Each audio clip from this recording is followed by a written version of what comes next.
ಬೀದಿ ವ್ಯಾಪಾರಿ ಇದಕ್ಕೆ ಬರ್ತಾ ಇದ್ದಾರೆ, ನಮಗೂ ಒಂದು ಕಾರ್ಡ್ ಮಾಡ್ಕೊಡಿ, ನಮಗೂ ಒಂದು ವ್ಯವಸ್ಥೆ ಮಾಡ್ಕೊಡಿ ಅಂತ. ಹಲವು ವಾರ್ಡ್ಗಳಲ್ಲೂ ಕೂಡ ನಮ್ಮ ಸ್ಟ್ರೀಟ್ ವೆಂಡರ್ಸ್ ತುಂಬಾ ಜಾಸ್ತಿ ಆಗೋಗ್ತಾ ಇದ್ದಾರೆ. ಪೊಲೀಸರು ತೊಂದರೆ ಕೊಡ್ತಿದ್ದಾರೆ ಅನ್ನೋದಲ್ಲ, ಸಮಿತಿ ಸದಸ್ಯರುಗಳು ಏನಿದ್ದೀರಾ ಅವ್ರದ್ದು ಜವಾಬ್ದಾರಿ ತುಂಬಾ ಜಾಸ್ತಿ ಇದೆ. ಇದರೊಳಗಡೆ ನೋಡಿರ್ತೀರಾ, ನಿಮ್ ಕಾರ್ಡ್ ಅಲ್ಲಿ ಇರುತ್ತೆ ಟೀ ಸ್ಟಾಲ್ ಅಂತ, ಟೀ ಕಾಫಿ ವ್ಯಾಪಾರ ಅಂತ ಇರುತ್ತೆ. ಅದರೊಳಗಡೆ ಸಿಗರೇಟು ಬೀಡಿ ಎಲ್ಲ ಮಾಡ್ತೀರಾ. ತಪ್ಪಾಗ ದಿನಾಂಕ ನಮೂದು ಮಾಡಿದ್ದಾರೆ, ಅದು 5 ವರ್ಷ ಕಂಪ್ಲೀಟ್ ಆಗೋಗಿರುತ್ತೆ. 5 ವರ್ಷ ಕಂಪ್ಲೀಟ್ ಆದ್ಮೇಲೆ ಆ ಕಾರ್ಡ್ಗೆ ಯಾವುದೇ ಬೆಲೆ ಇಲ್ಲ. ಅದು ಸಾಲದ ಉದ್ದೇಶಕ್ಕಾಗಿ ಅಲ್ಲ, ನಿಮ್ಮನ್ನ ಅಂತಾರಾಷ್ಟ್ರೀಯ ಮಟ್ಟದಲ್ಲಿ ಗುರುತಿಸುವಿಕೆ ಆಗಬೇಕು, ಆ ಕಾರಣಕ್ಕೋಸ್ಕರ ಅದು ಲೋನ್ ಅನ್ನೋದು.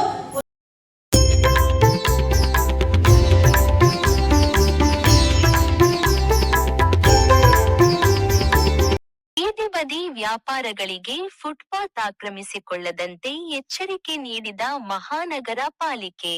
ಶಿವಮೊಗ್ಗ ಮಹಾನಗರ ಪಾಲಿಕೆಯ ಪರಿಷತ್ ಸಭಾಂಗಣದಲ್ಲಿ ಜೂನ್ 15, 2026 ಸೋಮವಾರ ಬೆಳಗ್ಗೆ ಪಟ್ಟಣ ಮಾರಾಟ ಸಮಿತಿ (ಟಿವಿಸಿ) ಸದಸ್ಯರು, ಮಹಾನಗರ ಪಾಲಿಕೆ ಡೆನಲ್ಮ್ ಅಧಿಕಾರಿಗಳು, ಕೌಶಲ್ಯಾಭಿವೃದ್ಧಿ ಅಧಿಕಾರಿಗಳು ಹಾಗೂ ಬೀದಿ ಬದಿ ವ್ಯಾಪಾರಿಗಳಿಗೆ ಫುಟ್ಪಾತ್ ಆಕ್ರಮಿಸಿಕೊಳ್ಳದಂತೆ ಹಾಗೂ ತಾವು ಪಡೆದಂತಹ ಗುರುತಿನ ಚೀಟಿ ವ್ಯಾಪಾರದ ಸ್ಥಳದಲ್ಲಿ ಅಧಿಕಾರಿಗಳಿಗೆ ಹಾಗೂ ಸಾರ್ವಜನಿಕರಿಗೆ ಕಾಣುವಂತೆ ಇಡುವಂತೆ ಮತ್ತು ತಿಂಡಿ ಗಾಡಿಗಳ ವ್ಯಾಪಾರಿಗಳು ತಮ್ಮ ವ್ಯಾಪಾರದ ಸ್ಥಳಗಳಲ್ಲಿ ಸ್ವಚ್ಛತೆ ಇಡುವಂತೆ ಹಾಗೂ ಏಪ್ರನ್ ಬಳಸುವಂತೆ ಜಾಗೃತಿ ಮೂಡಿಸಲಾಯಿತು.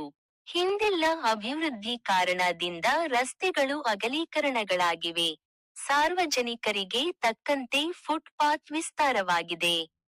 ನಾವುಗಳು ಆರ್ಥಿಕ ದುರ್ಬಲರು ಪಾಲಿಕೆಯ ಎಲ್ಲಾ ನಿಯಮಗಳನ್ನು ಪಾಲಿಸುತ್ತೇವೆಂದು ಪಾಲಿಕೆಯ ನಿಯಮಗಳಿಗೆ ಒಳಗೊಂಡಂತೆ ಷರತ್ತಿಗೆ ಬದ್ಧವಾಗಿ ಅರ್ಜಿ ಸಲ್ಲಿಸಿ ಚಿಕ್ಕದೊಂದು ವ್ಯಾಪಾರ ಮಾಡಲು ಅನುಮತಿಯ ಬೀದಿ ಬದಿ ಗುರುತಿನ ಚೀಟಿ ಪಡೆದಿರುತ್ತೀರಿ.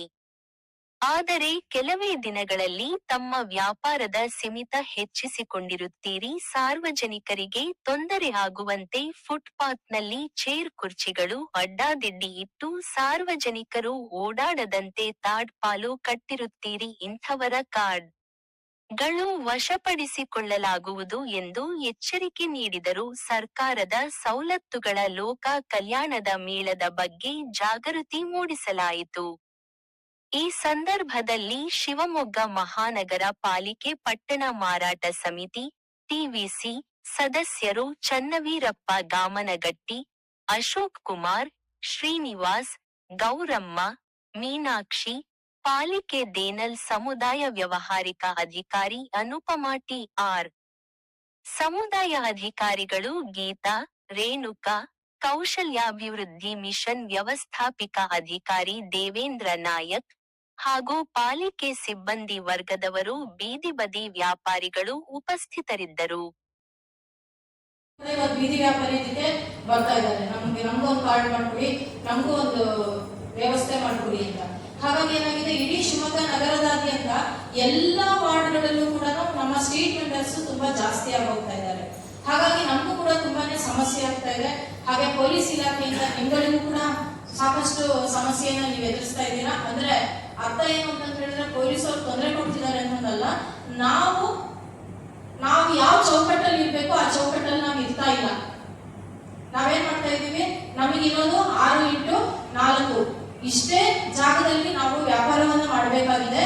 ಆದ್ರೆ ನಾವೇನ್ ಮಾಡ್ತಾ ಇದೀವಿ, 3 ಗಾಡಿಗಳಾಗುವಷ್ಟು ದೊಡ್ಡಕ್ಕೆ ಇಟ್ಕೋತೀವಿ. ಹಣ್ಣು ಇರ್ಬೋದು, ತರಕಾರಿ ಇರ್ಬೋದು, ಎಲ್ಲ ಹರಡಿಕೊಂಡು ನಾವು ಕೂತ್ಕೋತೀವಿ. ಮೇಲ್ಗಡೆ ದೊಡ್ಡಕ್ಕೆ ಟಾರ್ಪಲ್ಗಳನ್ನ ಹಾಕೊಳ್ತೀವಿ. ಇದರಿಂದ ಏನಾಗ್ತಾ ಇದೆ, ಸಾರ್ವಜನಿಕರಿಗೆ ತುಂಬಾ ಸಮಸ್ಯೆ ಆಗ್ತಾ ಇದೆ. ಹಾಗೇನೆ ಇರೋದು ಫುಟ್ಪಾತ್ ಕಡಿಮೆ ಇರುತ್ತೆ, ಅದರೊಳಗೆ ಆಯ್ತು ನೀವು ಫುಟ್ಪಾತ್ ವ್ಯಾಪಾರಿಗಳಾಗಿರೋದ್ರಿಂದ ನಿಮ್ಗೆ ಅವಕಾಶವನ್ನ ಕೊಟ್ಟು ಸಾರ್ವಜನಿಕರಿಗೂ ತೊಂದರೆ ಇಲ್ಲದಂಗೆ ನೀವು ವ್ಯಾಪಾರ ಮಾಡ್ಕೊಳ್ಳಿ ಅಂತಂದ್ರೆ ಯಾವ ಕಾರಣಕ್ಕೂ ನೀವು ಆ ರೀತಿ ಮಾಡ್ತಾ ಇಲ್ಲ. ಇದೇನಾಗ್ತಾ ಇದೆ, ನಮಗೆ ಮನೆ ಯಾವುದೇ ಇದರೊಳಗಡೆ ಆಗಲಿ ನಮ್ಗೆ ಮನೆಗಿಂತ ಹೆಚ್ಚಾಗಿ ಸಮಸ್ಯೆ ನಮ್ಮ ಬೀದಿ ಬದಿ ವ್ಯಾಪಾರಿಗಳಿಂದ ಆಗ್ತಿದೆ. ನಮ್ಮ ಮನೆ ಸಮಸ್ಯೆ ನಮ್ಗಿಲ್ಲ. ನಾನು ಗೀತಾ ರೇಣು 3 ಜನನು ನಾವು ಬರೀ ಪ್ರತಿ ದಿನ ನಿಮ್ಗಳ ಸಮಸ್ಯೆ ಬಗೆಹರಿಸೋದು, ಪೊಲೀಸರು ಎಲ್ಲಿ ಕರೀತಾರೆ ಅಲ್ಲಿ ಓಡ್ ಹೋಗೋದು, ನೀವು ಹೆಂಗೆ ಎದ್ವಾ ಹರಡ್ಕೊಂಡ್ರೆ ಅದನ್ನ ಸರಿ ಮಾಡಿಸೋದು, ಮತ್ ನಾವು ಅವ್ರ ಕೈ ಮೇಲೆ ಹಿಡಿಯೋದು, ಅವರು ಬಡವರಿದ್ದಾರೆ ಅವ್ರ ಹೊಟ್ಟೆ ಮೇಲೆ ಹೊಡಿಬೇಡಿ, ಅವಕಾಶ ಮಾಡ್ಕೊಡಿ ಅಂತ ಕೇಳ್ಕೊಳ್ಳೋದು ಇದೇ ಪರಿಸ್ಥಿತಿ. ಅದರಿಂದ ನಾವು ನೀವು ನಮ್ಮ ಟಿವಿಸಿ ಸಮಿತಿ ಸದಸ್ಯರುಗಳು ಏನಿದ್ದೀರಾ ಅವ್ರದ್ದು ಜವಾಬ್ದಾರಿ ತುಂಬಾ ಜಾಸ್ತಿ ಇದೆ. ಇದರೊಳಗಡೆ ಪಾಲಿಕೆಗಿಂತ ಹೆಚ್ಚಾಗಿ ಕಮಿಟಿ ಮಾಡಿರೋದೇ, ಟಿವಿಸಿ ಸಮಿತಿ ಮಾಡಿರೋದೇ ಬೀದಿ ಬದಿ ವ್ಯಾಪಾರಿಗಳ ಸಹಕಾರ ಮತ್ತೆ ಅವರಿಗೆ ಸಿಗುವಂತಹ ಸೌಲಭ್ಯವನ್ನ ಕೊಡಿಸುವ ಉದ್ದೇಶಕ್ಕೋಸ್ಕರನೇ ಆಗಿರೋದು. ಎಷ್ಟೋ ಕಡೆ ನಮ್ಮ ಟಿವಿಸಿ ಸಮಿತಿ ಸದಸ್ಯರೇ ಉಲ್ಲಂಘನೆ ಮಾಡ್ತಾ ಇರೋದನ್ನ ನಾವು ನೋಡ್ತಾ ಇದ್ದೀವಿ. ಹಾಗಾಗಿ ದೇವೇಂದ್ರ ನಾಯ್ಕ ಅವರು ನಿಮ್ಗೆ ಏನೇನು ಸೌಲಭ್ಯಗಳು ಸಿಗುತ್ತೆ ಅಂತ ಹೇಳ್ತಾರೆ, ಹಾಗೇನೆ ಅದನ್ನು ತಿಳ್ಕೊಳ್ಳಿ. ಜೊತೆಗೆ ಪೊಲೀಸ್ ಇಲಾಖೆಯಿಂದ ಈಗಾಗಲೇ ನಿಮ್ಗೆ ಗೊತ್ತಾಗ್ತಾ ಇರ್ಬೋದು ಎಷ್ಟೋ ಕಡೆ ಕ್ಲಿಯರ್ ಮಾಡ್ತಾ ಇದ್ದಾರೆ, ಹೌದಾ? ಎಲ್ಲಿ ಮೇನ್ ರೋಡ್ಗಳಲ್ಲಿ ನೀವು ಆಕ್ರಮಿಸಿಕೊಂಡಿದ್ರಿ ಅಲ್ಲೆಲ್ಲವೂ ಕೂಡ ಕ್ಲಿಯರ್ ಮಾಡಿ ಸಾರ್ವಜನಿಕರಿಗೆ ಸಂಚಾರಕ್ಕೆ ಅನುಕೂಲ ಮಾಡಿಕೊಡುವಂತಹ ಒಂದು ಕಾರ್ಯಕ್ರಮ ನಡೀತಾ ಇದೆ. ಹಾಗಾಗಿ ನಾವು ನಮ್ಗೆ ಎಲ್ಲಿ ಆಲ್ಟರ್ನೇಟ್ ಪ್ಲೇಸ್ ಇದೆ ಅಲ್ಲಿ ನಾವು ಆಲ್ಟರ್ನೇಟ್ ಮಾಡ್ಲಿಕ್ಕೆ ಅವಕಾಶ ಇದೆ. ಎಲ್ಲಿ ಇಲ್ಲ ಅಲ್ಲಿ ಅನಿವಾರ್ಯವಾಗಿ ನೀವು ಸ್ವಲ್ಪ ದೂರದ, ಪ್ರತಿಯೊಬ್ಬರಿಗೂ ಇರೋದೇನಪ್ಪಾ ಅಂತಂದ್ರೆ ನಾ ಇಲ್ಲಿ ವ್ಯಾಪಾರ ಮಾಡ್ತೀನಿ, ಇನ್ನು ಹತ್ರದಲ್ಲಿ ಸಿಕ್ಕರೆ ನಾನು ಹೋಗ್ತೀನಿ, ನಂಗೆ ಅಲ್ಲೇ ಆಗ್ಬೇಕು, ನಾನು ಅಲ್ಲೇ ಆದ್ರೆ ಹೋಗ್ತೀನಿ, ನಂಗೆ ಎಲ್ಲ ವ್ಯವಸ್ಥೆ ಮಾಡ್ಕೊಡಿ ಆಮೇಲೆ ನಾನು ಹೋಗ್ತೀನಿ. ಈ ರೀತಿಯ ಮನೋಭಾವನೆಯಲ್ಲಿ ನಾವಿದ್ರೆ ನಾವೀಗಾಗಲೇ ಬೀದಿ ಬದಿ ವ್ಯಾಪಾರಿಗಳು. ಬೀದಿನಲ್ಲಿ ಏನ್ ವ್ಯವಸ್ಥೆ ಇದೆ ನಮಗೆ, ಹೌದಾ? ಮಳೆ ಬಂದ್ರೆ ಛತ್ರಿ ಹಿಡ್ಕೊಂಡು ಕೂತ್ಕೋತೀವಿ, ಬಿಸಿಲು ಬಂದ್ರು ಛತ್ರಿ ಹಿಡ್ಕೊಂತೀವಿ, ಚಳಿಗಾಲದಲ್ಲಿ ನಮ್ಗೆ ಏನು ಅನುಕೂಲ ಬೇಕೋ ಅದನ್ನ ಮಾಡ್ಕೊಂಡು ಕೂತ್ಕೋತೀವಿ. ಯಾರು ಒಂದು ಅನುಕೂಲ ಮಾಡ್ಕೊಡ್ತಾ ಇದ್ದಾರೆ ರಸ್ತೆನಲ್ಲಿ ನಮಗೆ, ಹೌದಲ್ವಾ? ಹಾಗಿದ್ದಾಗ ಯಾವ್ದೋ ಒಂದು ಸ್ಥಳ ತೋರಿಸಿದ್ರೆ ಎಲ್ಲ ಅನುಕೂಲ ಮಾಡ್ಕೊಡಿ ಆಮೇಲೆ ಹೋಗ್ತೀವಿ ಅಂತ ಯಾಕೆ ಹೇಳ್ತೀರಾ? ಇನ್ನ ಒಂದು ವಿಷಯ ಹೇಳ್ತೀನಿ, ನಾವೆಲ್ಲ ಅನುಕೂಲ ಮಾಡ್ಕೊಡ್ತೀವಿ ಅಂದ್ರೆ ನಿಮಗೆ ಕೊಡ್ತೀವಿ ಅಂತ ಇಲ್ಲ, ಹರಾಜು ಮೂಲಕ ನೀವು ಅದನ್ನ ಪಡ್ಕೊಳ್ಬೇಕಾಗುತ್ತೆ. ಉದಾಹರಣೆಗೆ ಶಿವಾಲಯ, ನಾವ್ ಎಷ್ಟೊಂದು ಕಷ್ಟಪಟ್ಟು ಅದು ಆಕ್ಚುಲಿ ಅಂತ ಮಾಡಿದ್ದು, ಸಂತೆ ವ್ಯಾಪಾರಿಗಳಿಗೆ ಅಂತ ಮಾಡಿದ್ದು. ಆದ್ರೆ ನಾವು ನಮ್ಮ ಬೀದಿ ವ್ಯಾಪಾರಿಗಳಿಗೆ ಕೊಡಿ ಅಂತ ಹೇಳಿ ನಾವು ರಿಕ್ವೆಸ್ಟ್ ಮಾಡ್ಕೊಂಡು ಏನೇನೋ ಮಾಡಿ ಪಟ್ಟಿಗಳನ್ನೆಲ್ಲ ಕಳಿಸಿ ಅಷ್ಟೆಲ್ಲ ಮಾಡಿ ಅನುಮೋದನೆ ತಗೊಂಡ್ರೆ ಇವತ್ತು ಎಲ್ಲರೂ ಕೂಡ ಬೀದಿನಲ್ಲಿ ಕೂತಿದ್ದೀರಾ, ಯಾರು ಕೂಡ ಒಳಗಡೆ ಕೂತ್ಕೋತಾ ಇಲ್ಲ. ಅದಕ್ಕೂ ಕೂಡ ಸರ್ಕಾರ 1,500 ರೂಪಾಯಿ ತಿಂಗಳಿಗೆ ಕಟ್ಟಬೇಕು, ಕರೆಂಟ್ ಬಿಲ್ ಅನ್ನ ಕಟ್ಟಬೇಕು. ಹಾಗೇನೆ ಅಲ್ಲಿ ಅವರು ಏನು ಉತ್ಪಾದನೆ ಮಾಡ್ತಾರಲ್ಲ ಸಂಗ್ರಹಣೆ ಕಸ ನಿರ್ವಹಣೆಗೆ ದುಡ್ಡನ್ನ ಅವರು ಕಟ್ಟಬೇಕು ಅಂತ ಸರ್ಕಾರ ಕಂಡೀಷನ್ ಹಾಕಿ ಕೊಟ್ಟಿರೋದು. ಆದ್ರೂ ಕೂಡ ನಮ್ಮ ಸಾಹೇಬರು ಸ್ಟ್ರೀಟ್ ವೆಂಡರ್ಸ್ಗೆ ಅನುಕೂಲ ಆಗುತ್ತೆ ಅನ್ನೋ ಕಾರಣಕ್ಕೋಸ್ಕರ ಸ್ವಲ್ಪ ದಿವಸ ಅವರಿಗೆ ಫ್ರೀ ಕೊಡೋಣ ಅಂತ ಹೇಳಿ, ಯಾವುದಿಲ್ಲ ಕರೆಂಟ್ ಬಿಲ್ ಒಂದು ಕಟ್ಕೊಳ್ಳಿ ಅಂತ ಹೇಳಿ ಫ್ರೀ ಕೊಡ್ಸಿದ್ರೆ ಯಾರು ಕೂಡ ಒಳಗಡೆನೂ ಕೂತ್ಕೋತಾ ಇಲ್ಲ. ಜೊತೆಗೆ ಕರೆಂಟ್ ಬಿಲ್ಗಳನ್ನು ಕೂಡ ಹಾಗೆ ಉಳಿಸ್ಕೊಂಡಿದ್ದೀರಾ. ಇವತ್ತು ಯಾವ ಮಟ್ಟಕ್ಕೆ ಬಂದಿದೆ ಅಂದ್ರೆ ಹೋದ್ವಾರ ಅವ್ರದ್ದು ಒಂದು ಮೀಟಿಂಗ್ ಮಾಡಿದ್ವಿ. ಈಗ ಯಾರು ಒಳಗಡೆ ಹೋಗಿ ಕೂತ್ಕೋತಾ ಇದ್ರೆ ಅದು ಹರಾಜಾಗುತ್ತೆ, ಯಾರು ಬೇಕಾದ್ರೂ ಆ ಹರಾಜಲ್ಲಿ ಬೀದಿ ವ್ಯಾಪಾರಿಗಳು ಭಾಗವಹಿಸಿ ತಗೊಳ್ಬಹುದು. ಅವರಿಗೆ ಸಿಕ್ಕ ಅವಕಾಶನ ಅವರು ಕಳ್ಕೊಳ್ತಾ ಇದ್ದಾರೆ. ಹೀಗೆ ಪೊಲೀಸ್ ಇಲಾಖೆಯಿಂದ ಪ್ರತಿಯೊಂದು ಏರಿಯಾಗಳಲ್ಲೂ ಕೂಡ ಪ್ರತಿ ಮುಖ್ಯ ರಸ್ತೆಗಳಲ್ಲೂ ಕೂಡ ಯಾರು ಕೂತಿದ್ದೀರಾ ಮುಲಾಜಿನ ಅವರು ತಿಳಿಸ್ತಾ ಇದ್ದಾರೆ. ಆ ಕಾರಣಕ್ಕೋಸ್ಕರ ಆಲ್ಟರ್ನೇಟ್ ನಾವು ನಿಮ್ಗೆ ಅವಕಾಶ ಮಾಡಿಕೊಟ್ವಿ ಅಂದ್ರೆ ದಯವಿಟ್ಟು ಅದನ್ನ ಉಪಯೋಗಿಸ್ಕೊಳ್ಳಿ. ಇವಾಗ ಇಲ್ಲಿ ಪಕ್ಕದ ಇದರೊಳಗಡೆ ಅಷ್ಟು ಹೂವಿನವ್ರನ್ನ ಪ್ರತಿಯೊಬ್ಬರನ್ನು ತೆರೆಸಿದ್ದಾರೆ. ಅವರೆಲ್ಲರೂ ಕೂಡ ಸಾಕಷ್ಟು ಸಲ ಬಂದ್ರು. ನಾವು ಹಣ್ಣಿನವರಿಗೆ ಮತ್ತೆ ಹೂವಿನವರಿಗೆ ಬೇರೆ ಆಲ್ಟರ್ನೇಟಿವ್ ಡಬಲ್ ರೋಡ್ ಅಲ್ಲಿ ತೋರಿಸಿದ್ವಿ, ಅವ್ರು ಯಾರು ಹೋಗ್ಲಿಲ್ಲ. ಅದೇ ಈ ಕೆಳಗಡೆ ನಮ್ಮ ತರಕಾರಿ ವ್ಯಾಪಾರಿಗಳು ಯಾರು ಕೂತಿದ್ರು ಅವ್ರು ಅಷ್ಟು ಜನ ನಾವು ಕ್ಲೀನ್ ಮಾಡಿಸ್ಕೊಟ್ಟಿದ ತಕ್ಷಣ ಹೋಗಿ ಕೂತ್ಕೊಂಡಿದ್ದಾರೆ. ಹೋಗಿ ನೋಡ್ಕೊಂಡ್ಬಿಟ್ಟು ಬನ್ನಿ ಡಬಲ್ ರೋಡ್ ಅಲ್ಲಿ ಕನ್ಸಲ್ಟೆನ್ಸಿನಲ್ಲಿ. ಅವಾಗ ನಾವು ನೀವು ಅಲ್ಲಿ ಕೂತ ಮೇಲೆ ನಾವೇನಾದ್ರೂ ಸರ್ ನಾವು ಹೇಳಿ ಗೇಟ್ ಹಾಕೊಡಿ ಅಥವಾ ಅವರಿಗೆ ಶೆಲ್ಟರ್ ಮಾಡ್ಕೊಡಿ ಅಂತ ನಾವು ಕೇಳೋದ್ರೊಳಗೆ ಅರ್ಥ ಇರುತ್ತೆ. ಎಲ್ಲ ಮಾಡ್ಕೊಟ್ಟ ಮೇಲೆ ನಮಗೆ ಕೊಡ್ತಾರೆ ಅಂತ ಗ್ಯಾರಂಟಿ ಇಲ್ಲ. ಆದ್ರಿಂದ ದಯಮಾಡಿ ಫುಟ್ಪಾತ್ ಅಲ್ಲಿ ಹರಡಿಕೊಂಡು ತುಂಬಾ ಜನ ಕೂತಿದ್ದೀರಾ.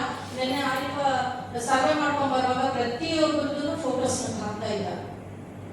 ಕೆಲವರಂತೂ ಇಡೀ ಫುಟ್ಪಾತ್ ಅನ್ನ ಆಕ್ರಮಿಸ್ಕೊಂಡಿದ್ದೀರಾ. ಮೆಗನ್ ಹಾಸ್ಪಿಟಲ್ ಹತ್ರ ಅಂತೂ ಸಾಕಷ್ಟು ಸಲ ಹೇಳ್ ಬಂದಾಯ್ತು, ಎವಿಕ್ಷನ್ ಮಾಡಾಯ್ತು. 2-3 ಜನ ದಂಡ ಕಟ್ಟಿ ಗಾಡಿನ ತಗೊಂಡು ಹೋಗಿದ್ದಾರೆ. ಆದ್ರೂ ಕೂಡ ನೀವು ಗಾಡಿಗಳನ್ನ ಅಲ್ಲೇ ಬಿಟ್ಟು ಹೋಗ್ತಾ ಇದ್ದೀರಾ. ಯಾವುದೇ ಕಾರಣಕ್ಕೂ ಗಾಡಿಗಳನ್ನ ಅಲ್ಲಿ ನಿಲ್ಲಿಸಬಾರದು. ಅದು ಕಂಡೀಷನ್ ತಾನೆ. ಅನೌನ್ಸ್ಮೆಂಟ್ ಮಾಡಿಸಿದೀವಿ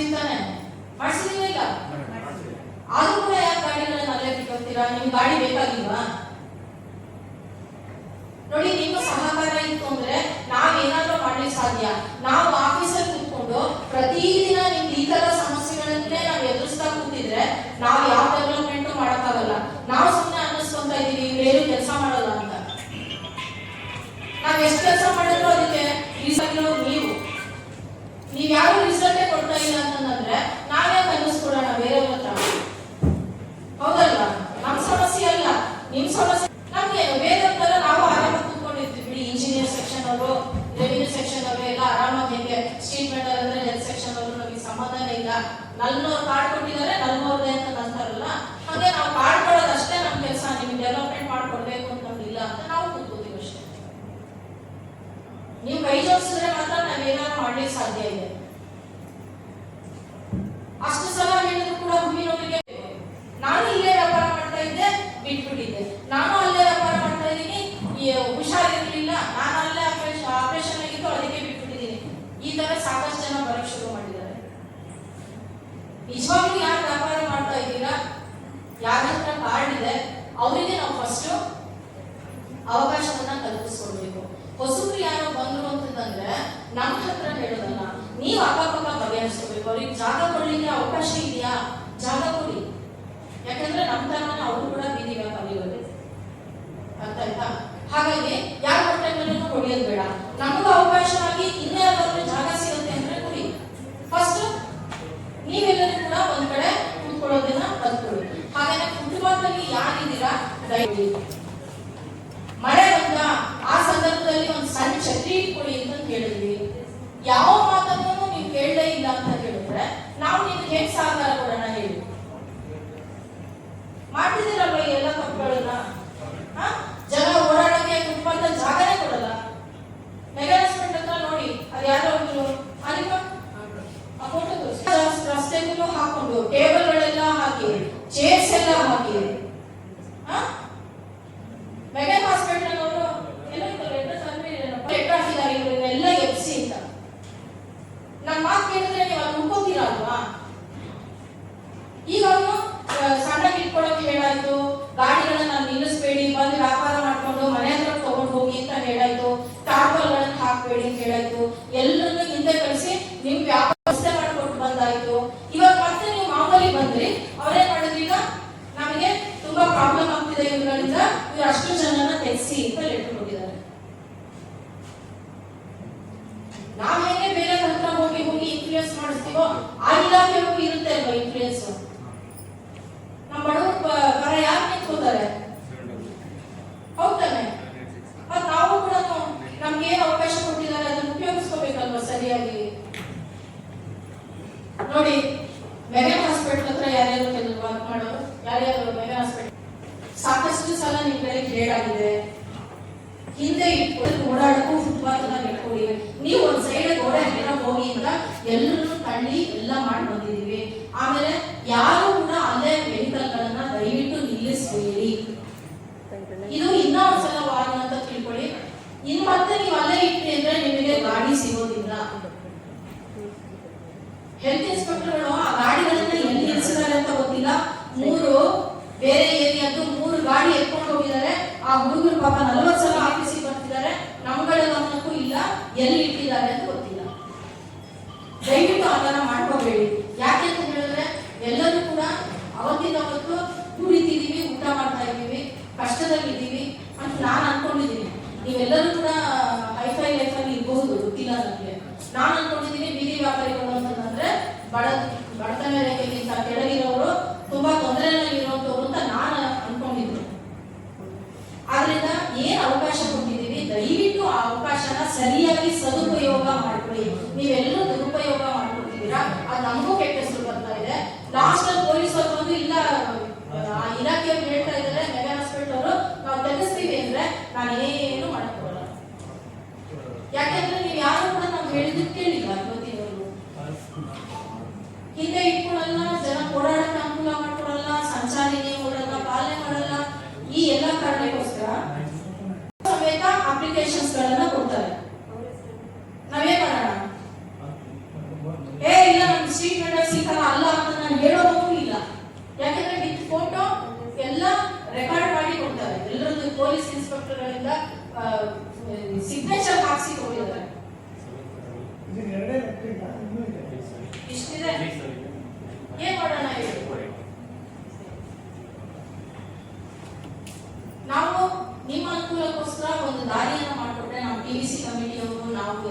ಸೇರ್ಕೊಂಡು ಒಂದು ಅವಕಾಶವನ್ನ ಮಾಡಿಕೊಂಡ್ರೆ ನೀವು ಆ ಅವಕಾಶನ ಉಪಯೋಗಿಸ್ಕೊತಾ ಇಲ್ಲ ಸರಿಯಾಗಿ. ಅದೇನಾಗ್ತಿದೆ, ಎಲ್ಲರಿಗೂ ಕೂಡ ಪ್ರಾಬ್ಲಮ್ ಆಗ್ತಾ ಇದೆ. ಯಾರೋ ಒಬ್ರು ಮಾಡೋದು ಈ 4 ಜನ ತೊಂದರೆ ಆಗುತ್ತೆ. ಒಬ್ರು ಮುಂದೆ ತನಕ ಬಂದ್ರು, ನಾನು ಬರ್ತೀನಿ, ಅವ್ರು ಬಂದಿದ್ದಾರೆ ನಾನ್ ಬರ್ತೀನಿ, ಅವ್ರ ಗಾಡಿ ಬಿಟ್ಟು ಹೋಗ್ತಿದ್ದಾರೆ ನಾ ಗಾಡಿ ಬಿಟ್ಟು ಹೋಗ್ತೀನಿ. ಆಯ್ತಪ್ಪ, ಅವ್ರ ಗಾಡಿ ಹೋಗುತ್ತೆ, ಇಲ್ಲೋ ಸಿಗೋದಿಲ್ಲ, ನಿಮ್ ಗಾಡಿ ಬೇಡ ನಿಮ್ಗೆ. ಒಬ್ರ ಮೇಲೆ ಕಾಂಪಿಟೇಷನ್ ಯಾಕೆ ಮಾಡ್ತೀರಾ? ನಿಮ್ ದುಡ್ಡ ಮೇಲೆ ಅವ್ರಿಗೆ ಏನಾರು ಕೊಡ್ತೀರಾ? ಅವ್ರ ದುಡ್ಡ ಮೇಲೆ ನಿಮ್ಗೆ ಏನಾರು ಕೊಡ್ತಾರಾ? ನಾವು ನೀಟಾಗಿದ್ದೀವಿ ಅಂತಂದ್ರೆ ಬೇರೆಯವ್ರು ಹೇಗಾದ್ರೂ ಇರ್ಲಿ, ನಮ್ದು ನಾನು ನೋಡ್ಕೊಂಡೆ ಅಂತಂದ್ರೆ ಇನ್ನೊಬ್ರು ನೋಡ್ಕೋತಾರಲ್ವಾ? ನಮಗೆ ಮಾತ್ರ ಹೇಳ್ತೀರಾ? ನಾವೆಲ್ಲರೂ ಒಂದೇ. ಬೀದಿ ಬದಿ ವ್ಯಾಪಾರಿಗಳು ಯಾರಿದ್ದಾರೆ ಎಲ್ಲರೂ ನಮ್ಮ ಬಂಧುಗಳು ಅಂತಾನೆ ನಾನು ಮಾತಾಡೋದು. ಮೊದಲಿಂದನೂ ಅಷ್ಟೇ. ಹಾಗಿದ್ದಾಗ ಒಬ್ರಿಗೊಂದು ನಾವು ಮಾಡಕ್ಕಿಲ್ಲ. ಸಾಕಷ್ಟು ಸಲ ಹೇಳಿದೀವಿ, ಈಗ ಫೈನಲ್ ಆಗಿ ಹೇಳ್ತಿದೀವಿ. ಲಾಸ್ಟ್ ಮೂಮೆಂಟ್ ನೀವು ಕುತ್ತಿಗೆ ಬಂದಿದೆ, ಮೆಗನ್ ಹಾಸ್ಪಿಟಲ್ ಹತ್ರ ಕಾಂಪೌಂಡ್ ಅನ್ನ ಕ್ಲೀನ್ ಮಾಡ್ಕೊಡಿ ಅಂತ ಕೇಳ್ತಿದ್ದಾರೆ. ಎಲ್ಲರಿಗೂ ಅದೊಂದು ಕಪ್ಪು ಚುಕ್ಕೆ ಆಗಿದೆ ಅಂತೆಲ್ಲ ಲೆಟರ್ ಹಾಕಿದ್ದಾರೆ ಅವರು. ಅಷ್ಟು ದೊಡ್ಡ ಹಾಸ್ಪಿಟಲ್ ಸಾಕಷ್ಟು ಜನ ಬರ್ತಾರೆ, ಅಧಿಕಾರಿಗಳು ಸರ್ಕಿಟ್ ಹೌಸ್ ಗಳಲ್ಲೇ ಉಳ್ಕೋತಾರೆ, ಸಚಿವರುಗಳು ಉಳ್ಕೋತಾರೆ, ಅಲ್ಲೆಲ್ಲರೂ ಓಡಾಡ್ತಾರೆ. ಇವರಿಂದಾಗಿ ನಮಗೆ ತುಂಬಾ ಸಮಸ್ಯೆ ಆಗ್ತಿದೆ, ಇದನ್ನು ಕ್ಲಿಯರ್ ಮಾಡ್ಕೊಡಿ ಅಂತ ಹಾಕಿದ್ದಾರೆ.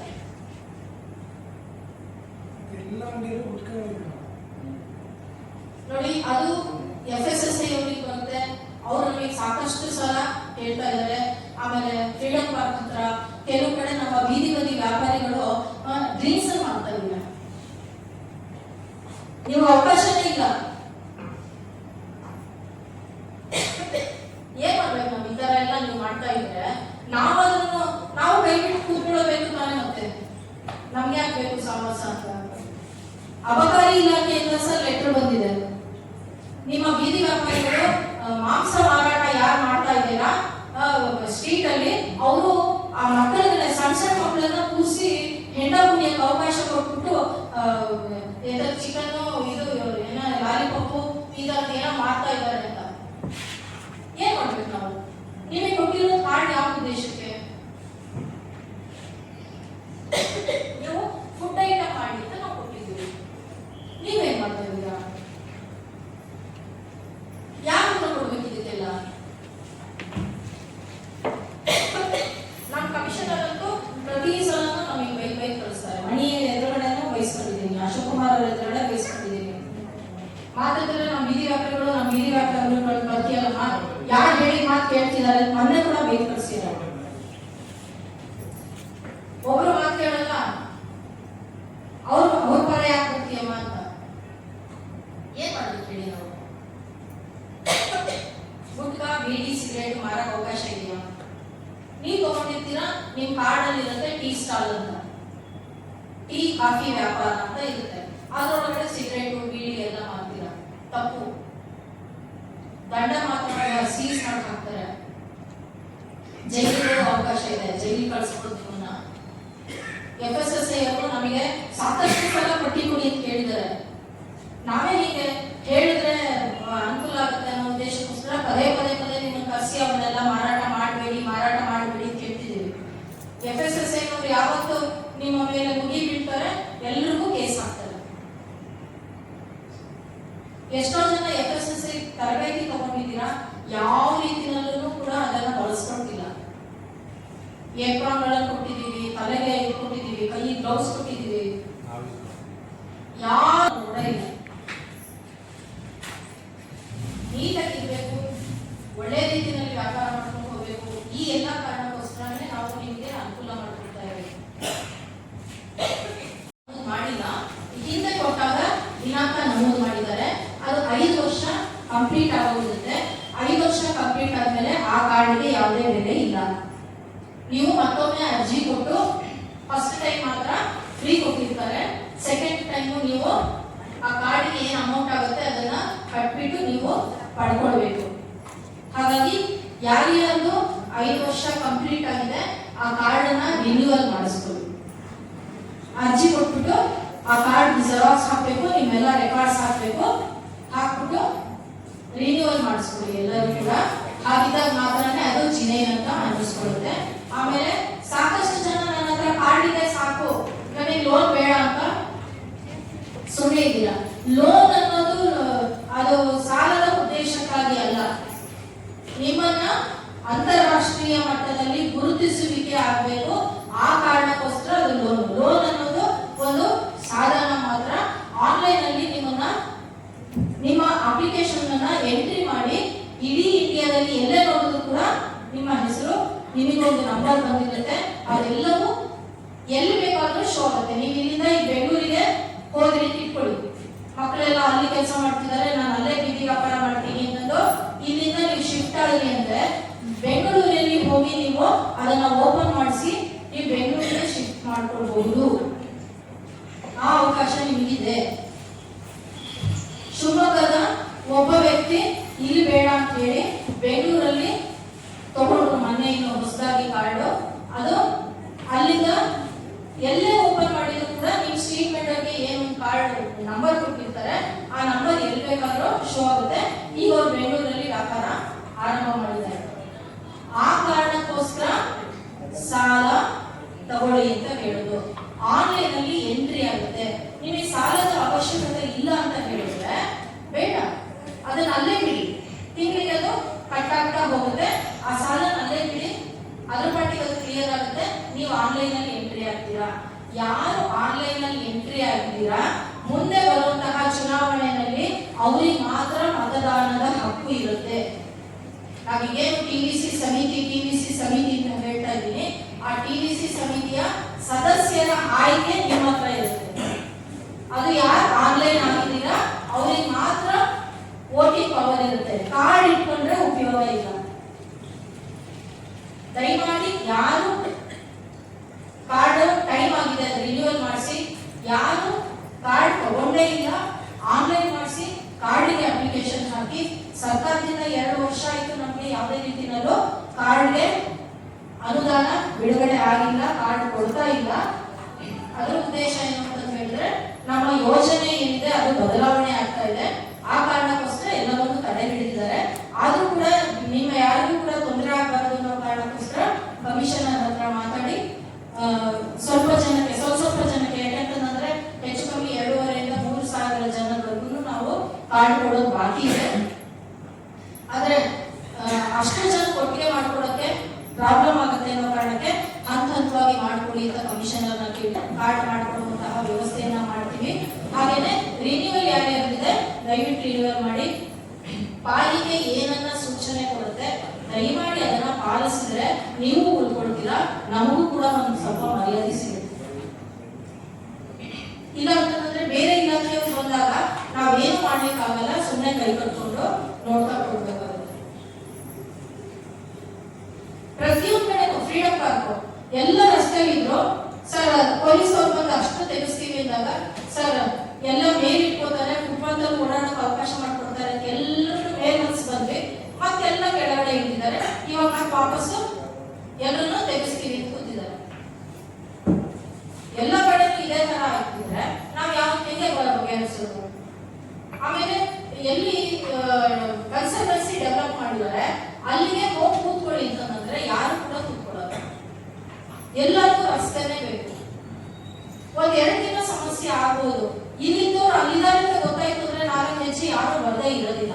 ಮತ್ ನಾವು ಆದಷ್ಟು ಅದರ ಹತ್ತತ್ರನೇ ನಾವು ಮಾಡ್ತಾ ಇದೀವಿ. ಈಗ ಈ ರಸ್ತೆಯಲ್ಲೆಲ್ಲರೂ ಕೂಡ ಡಬಲ್ ರೋಡ್ ಅಲ್ಲಿ ಶಿಫ್ಟ್ ಮಾಡಿದೀವಿ. ಅವ್ರು ಆಲ್ರೆಡಿ ಈಗ ಕೂತ್ಕೊಂಡಿದ್ದಾರೆ. ಇನ್ನು ಹೂವಿನವರನ್ನು ನಾವು ಸದ್ಯದಲ್ಲೇ ಹೋಗ್ತೀವಿ ಅಂದ್ರು. ಹಣ್ಣು ಹೂವು ತರಕಾರಿ ಹೂವು ಕೂಡ ಈಗ ಯಾರ್ಯಾರು ಎಲ್ಸಿ ಜಾಗ ಖಾಲಿಯಾಗಿದೆ ಅವರೆಲ್ಲರಿಗೂ ಕೂಡ ಅಲ್ಲಿ ಅವಕಾಶ ಇದೆ.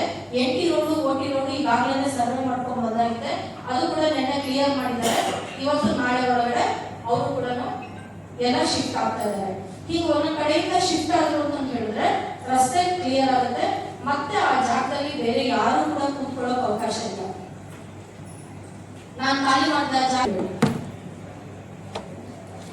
ನೀವೆಲ್ಲರೂ ಕೂತು ಮತ್ತೆ ಜಾಗ ಉಳಿತಾ ಬೇರೆ ಬೇರೆ ಕಡೆಯವರನ್ನ ನಾವಲ್ಲಿ ಶಿಫ್ಟ್ ಮಾಡಿದ್ರೆ ಅವ್ರಿಗೂ ಕೂಡ ಅವಕಾಶವನ್ನ ಮಾಡ್ಕೊಳ್ಳಿ. ಎಲ್ಲರೂ ಕೂಡ ನಾವು ಬೀದಿ ವ್ಯಾಪಾರಿಗಳೇ.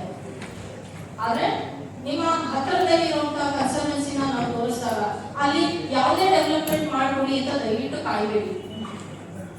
ರಸ್ತೆಯಲ್ಲಿ ನಿಮ್ಗೆ ಯಾರು ಡೆವಲಪ್ಮೆಂಟ್ ಮಾಡಿಲ್ಲ, ನೀವು ಅಲ್ಲಿ ಕೂತ್ಕೊಂಡ್ರೆ ಕೇಳೋಕೆ ನಮಗೂ ಕೂಡ ಹಾಕಿರುತ್ತೆ. ಸರ್ ನೀವು ಹೇಳಿದ ತಕ್ಷಣ ನಾವು ಶಿಫ್ಟ್ ಮಾಡಿಸಿದ್ದೀವಿ, ಅವ್ರಿಗೆ ಏನಾರ ನೆರಳು ಮಾಡ್ಕೊಡಿ ಸರ್, ಅವ್ರಿಗೆ ಏನಾರ ಮಳೆಗೆ ಅವಕಾಶ ಮಾಡ್ಕೊಡಿ ಸರ್, ಸರ್, ಶೌಚಾಲಯ ಮಾಡ್ತೀವಿ ಸರ್ ಅಂತ ನಾವು ಕೇಳಕ್ ಅನುಕೂಲ ಆಗುತ್ತೆ. ಅದರಿಂದ ಎಲ್ಲ ಡೆವಲಪ್ ಮಾಡಿದ್ಮೇಲೆ ನಿಮಗೆ ಕೊಡಕ್, ಅದರಿಂದ ದಯವಿಟ್ಟು ಮೆಗನ್ ಹಾಸ್ಪಿಟಲ್ ಅವರು, ಆಲ್ಕೊಳವರೆಗೂ, ಸಾಗರ ರಸ್ತೆಯವರು ಫುಟ್ಪಾತ್ ಅನ್ನ ಏನು ಆಕ್ರಮಿಸ್ಕೊಂಡಿಲ್ಲ, ಆ ಫುಟ್ಪಾತ್ ಅನ್ನ ಸಾರ್ವಜನಿಕರು ರಸ್ತೆನಲ್ಲಿ ವೆಹಿಕಲ್ ಗಳನ್ನ ಪಾರ್ಕಿಂಗ್ ಮಾಡಿದ್ರೆ ದಯವಿಟ್ಟು ಎಲ್ಲಿ ಜಾಗ ಇದೆ ಆ ಕಡೆ ಸೈಡ್ ಅಲ್ಲಿ ನಿಲ್ಲಿಸಿ, ರೋಡ್ ಅಲ್ಲಿ ನಿಲ್ಲಿಸಬೇಡಿ ಅಂತ ಹೇಳೋ ಜವಾಬ್ದಾರಿ ಕೂಡ ನಿಮ್ದು. ಯಾಕಂದ್ರೆ ಅವ್ರು ನಿಮ್ಮ ಹತ್ರ ವ್ಯಾಪಾರ ಮಾಡೋಕ್ಕೋಸ್ಕರ ನಿಲ್ಲಿಸ್ತಾರೆ. ಆದ್ರಿಂದ ನಿಮ್ಮ ಮೇಲೂ ಕೂಡ ಜವಾಬ್ದಾರಿ ಇದೆ. ಹಾಗೆ ನಮ್ಮ ಟಿವಿಸಿ ಸಮಿತಿ ಸದಸ್ಯರುಗಳ ಮೇಲೂ ಕೂಡ ಜವಾಬ್ದಾರಿ ಇದೆ. ನಮ್ಮ ಟಿವಿಸಿ ಸಮಿತಿ ಸದಸ್ಯರು ತಮ್ಮ ಹತ್ರ ಬಂದಾಗ ದಯವಿಟ್ಟು ಸಹಕರಿಸಿ ಅವ್ರು ಏನ್ ಹೇಳ್ತಾರೆ ಅದನ್ನ ಕೇಳಿ. ಯಾಕಂದ್ರೆ ಅವರೇ ಸುಪ್ರೀಂ, ನಾವಲ್ಲ. ಅವರು ಮೇಡಮ್ ನೀವು ಬೇಡ ತೆಗಿಸಿ ಅಂತಂದ್ರೆ ನಾವು ತೆಗಿಸ್ತೀವಿ. ಅವ್ರಿಗೆ ಅಷ್ಟು ಪವರ್ ಇದೆ ಟಿವಿಸಿ ಕಮಿಟಿ ಅವರಿಗೆ. ದಯವಿಟ್ಟು ಅವ್ರು ಏನ್ ಹೇಳ್ತಾರೆ ಅದರ ಪ್ರಕಾರ ನೀವೆಲ್ಲರೂ ಕೂಡ ನಡ್ಕೊಳ್ಳಿ.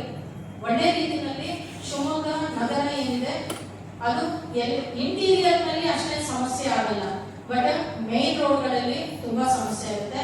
ಕುವೆಂಪು ರಸ್ತೆನಲ್ಲೂ ಅಷ್ಟೇ ಎಲ್ಲ ತೆಗೆಸಿ ಅದು ನಾನ್ ವೆಂಡಿಂಗ್ ಝೋನ್ ಅಂತ ಡಿಕ್ಲೇರ್ ಆಗಿದೆ. 4 ಜನ ಹಣ್ಣಿನ ವ್ಯಾಪಾರಿಗಳಿಂದ ನಮಗೆ ತುಂಬಾ ತೊಂದರೆ ಆಗ್ತಿದೆ. ಯಾರಿದ್ದೀರಾ ಕುವೆಂಪು ರಸ್ತೆಯವರು?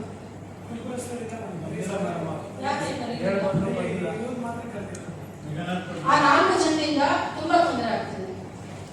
ನೀವು ಕೂಡ ವ್ಯಾಪಾರಿಗಳಿದ್ದೀರಾ, ಅವ್ರಿಗೆ ಹೇಳ್ಬೇಕು, ಒಂದು ತಳ್ಳೋ ಗಾಡಿ ಅಷ್ಟು ಇಟ್ಕೊಂಡ್ರೆ ಯಾರಿಗೂ ಸಮಸ್ಯೆ ಆಗಲ್ಲ.